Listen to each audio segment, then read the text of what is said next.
Assalamualaikum warahmatullahi wabarakatuh. Innal hamdalillah nahmaduhu wa nasta'inuhu wa nastaghfiruh wa na'udzu billahi min shururi anfusina wa min sayyiati a'malina. May yahdihillahu fala mudhillalah wa may yudlil fala hadiyalah.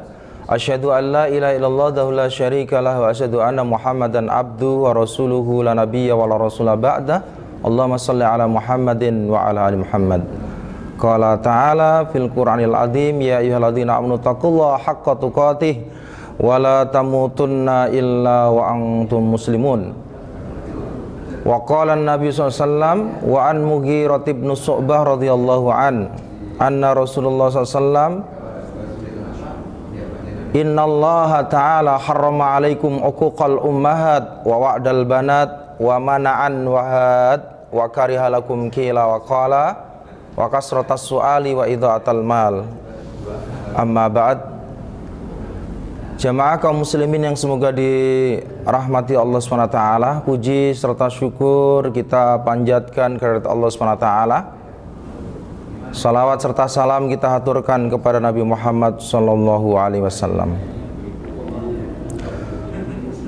Pesan Rasulullah Muhammad SAW agar kita menjauhi larangan Allah Subhanahu wa taala. Sebagaimana hadis yang dibawakan oleh Mughirah bin Syu'bah, Allah Subhanahu wa taala mengharamkan 6 hal. Yang pertama yaitu innallaha harrama 'alaikum uquqal ummahat. Allah Subhanahu wa taala mengharamkan setiap manusia durhaka kepada ibu bapak. Durhaka kepada ibu bapaknya. Kenapa demikian? Karena sesungguhnya kedudukan orang tua itu adalah sesuatu yang sangat tinggi di hadapan Allah Subhanahu wa taala.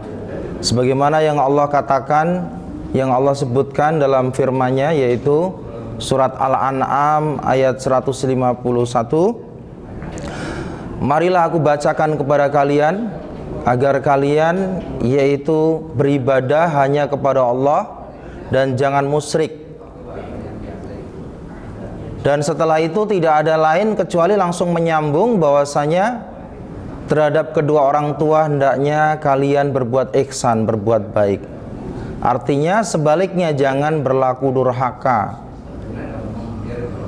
Karena dalam hadis dikatakan ridallah fi ridha walidain wa suhtullah fi suhtihima. Keridhaan Allah ada kaitan dengan keridhaan kedua orang tua.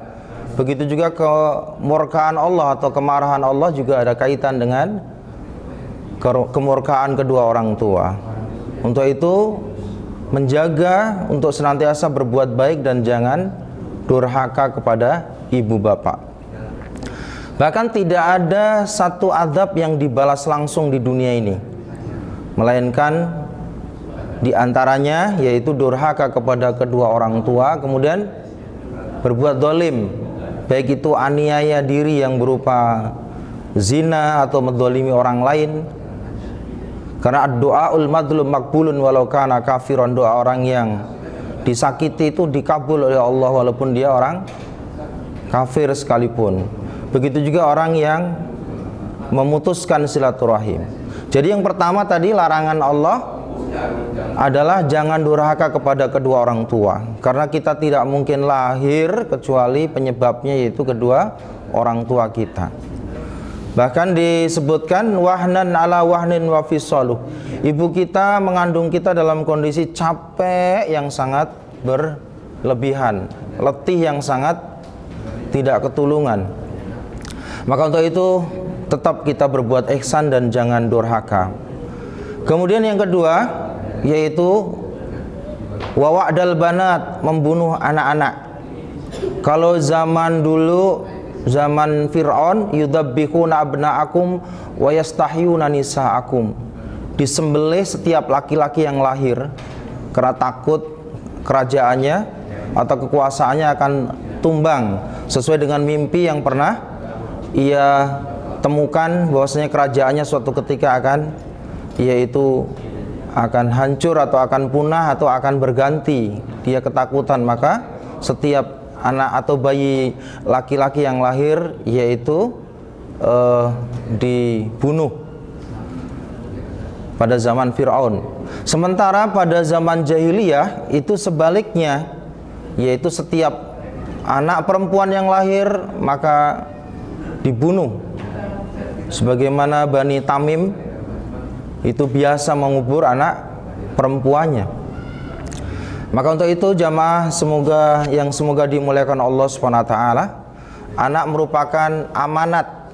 Innama amwalukum wa auladukum fitnah wallahu indahu ajrun azim. Dalam surat At-Taghabun, sesungguhnya anakmu, hartamu adalah ujian. Tetapi kita mampu, ketika kita bisa untuk mengelola atau mampu untuk merawatnya dengan baik, maka ajrun azim, pahala yang besar, yaitu surga dari Allah Subhanahu wa taala.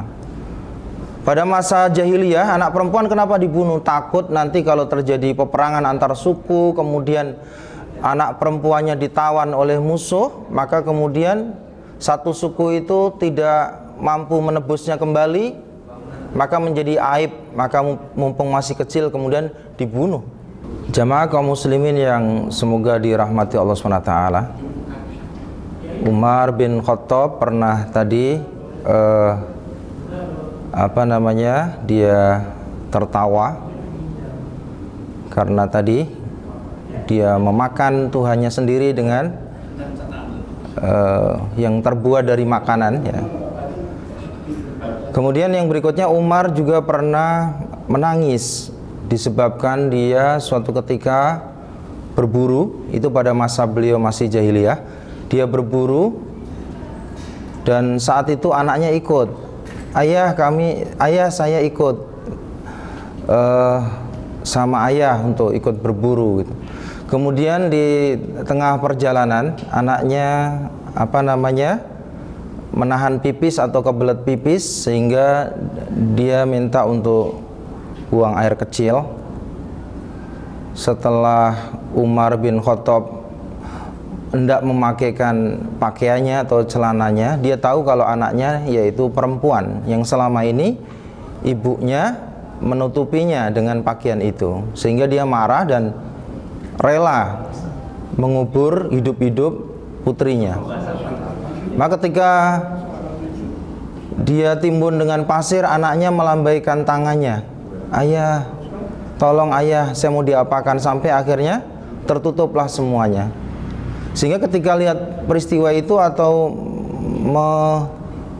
mengingat kembali, dia sangat menyesal, dia menangis. Jamaah yang semoga dirahmati Allah SWT, itulah anak saat jahiliyah, anak perempuan tidak berharga. Sehingga Allah SWT mengabadikan dalam surat At-Takwir itu, wa idza mau'udatu su'ilat bi ayyi dzambin qutilat. Tentang anak-anak perempuan yang dikubur hidup-hidup, suatu ketika akan ditanya dengan Allah, oleh Allah SWT, dengan dosa apa kamu dibunuh oleh orang tuamu. Mungkin pada saat ini kalau kita kaitkan, ya termasuk aborsi, termasuk juga tidak memberikan pendidikan dengan baik, itu sama aja membunuh masa depannya. Padahal anak itu akan tumbuh, akan besar setelah sepeninggal orang tuanya gitu, tanpa diberikan yaitu arahan tentang akhlak yang mulia, tanpa dibekali oleh agama gitu.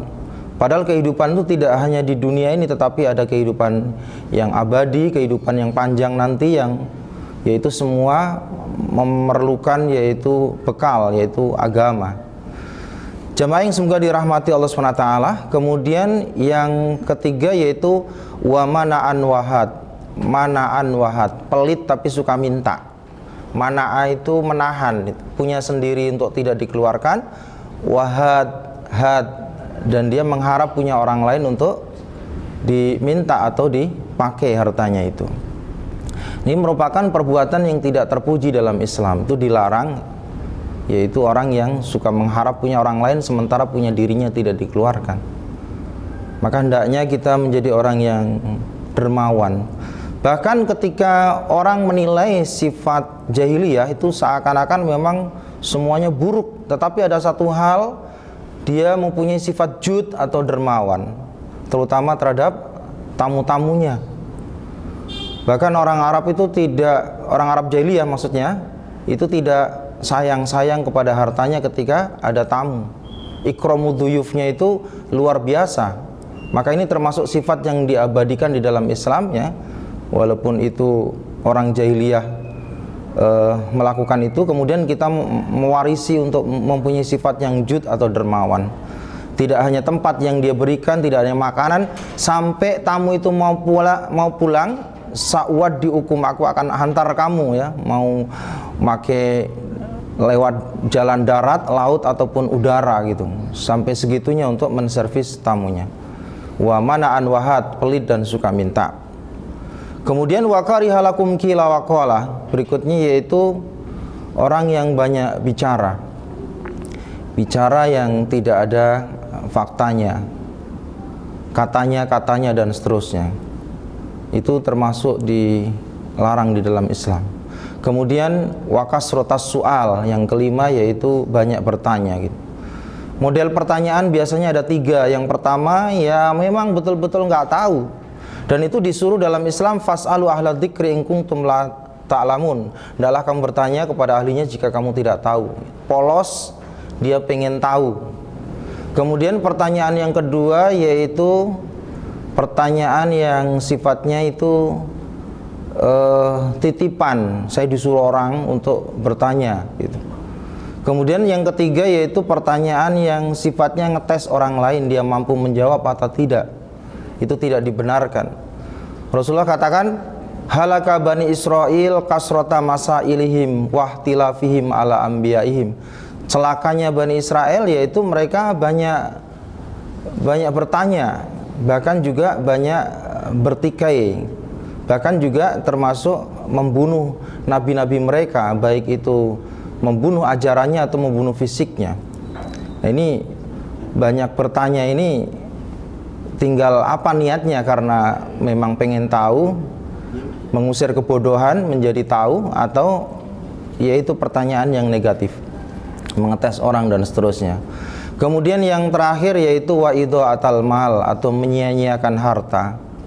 Sesungguhnya harta ini merupakan titipan Allah SWT. Wa mimma razaqnahum yunfikun, atas rezeki yang diberikan oleh Allah kemudian kita yaitu korbankan, kita sumbangkan atau kita berikan kepada dzu hajatil malghuf, orang yang sangat membutuhkan apa yang kita punya ini.